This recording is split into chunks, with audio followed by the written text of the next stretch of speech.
આગળની વાત કરીએ તો મહાન પાર્શ્વગાયક સ્વર્ગસ્થ મોહમ્મદ રફીની પુણ્યતિથિએ તેમના ચાહક નરેન્દ્રભાઈ સ્વાદિયાએ મીડિયા સાથે વાત કરી હતી અને આવો જોઈએ કે તેમણે શું કહ્યું. મારું નામ નરેન્દ્રભાઈ સ્વાદિયા છે. આજે મોહમ્મદ રફી સાહેબની પુણ્યતિથિ છે, એના વિશે શું માહિતી આપશો તમે? આજે મહાન ગાયક, દુનિયાના સર્વશ્રેષ્ઠ ગાયક શ્રી મોહમ્મદ રફી સાહેબની 44મી પુણ્યતિથિ નિમિત્તે હું એમને સતત વંદન કરું છું. 8 વર્ષની ઉંમરથી અત્યાર સુધી હું એમનો ખૂબ પ્રશંસક રહ્યો છું અને રફી સાહેબ વિશે તો વધારે હું કાંઈ કહી નથી શકતો. સૂરજને રોશની બતાવવા બરાબર છે. રફી સાહેબે જે શરૂઆત કરી એ 13 વર્ષની ઉંમરે એણે ગાયકીની શરૂઆત કરી. એમના ભાઈ વાહિદ ખાન પાસે તેમણે તાલીમ લીધી. 1924માં સુલતાનપુર કોટલા પંજાબ ખાતે જન્મેલા રફી સાહેબે પોતાની કારકિર્દીની શરૂઆત કરી અને સાઇગલ સાહેબના પણ તેમણે આશીર્વાદ મેળવ્યા.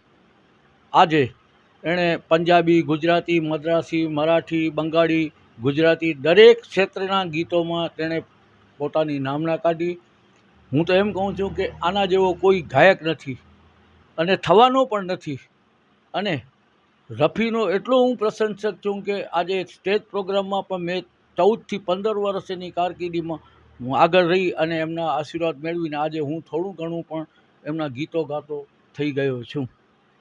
તમને વધારે પ્રિય એમનું કયું ગીત છે જે તમે મીડિયા સમક્ષ એટલી કરી રજૂ કરી શકો?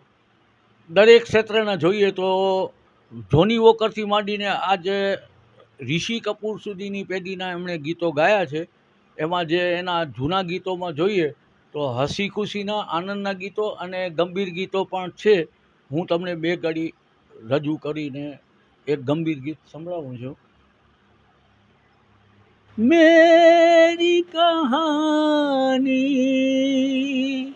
ભૂલને વાલે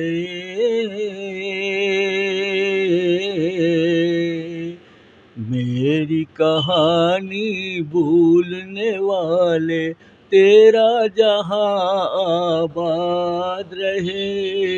मेरी कहानी तेरी खुशी पर मैं मिट जाऊँ, दुनिया मेरी आबाद रहे.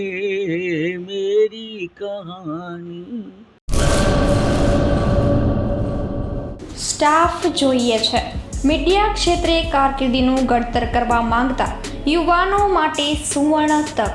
ન્યૂઝ એન્કરિંગ કરી શકે તેવા એક મેલ, ન્યૂઝ એડિટિંગ માટે એડોબ પ્રીમિયરના અનુભવી 2 મેલ, માર્કેટિંગ કરી શકે તેવા ઉત્સાહી 1 મેલ. સંપર્ક 97 252 061 24 26. તમામ સ્ટાફ ભુજ કચ્છ ઓફિસ માટે જોઈએ છે.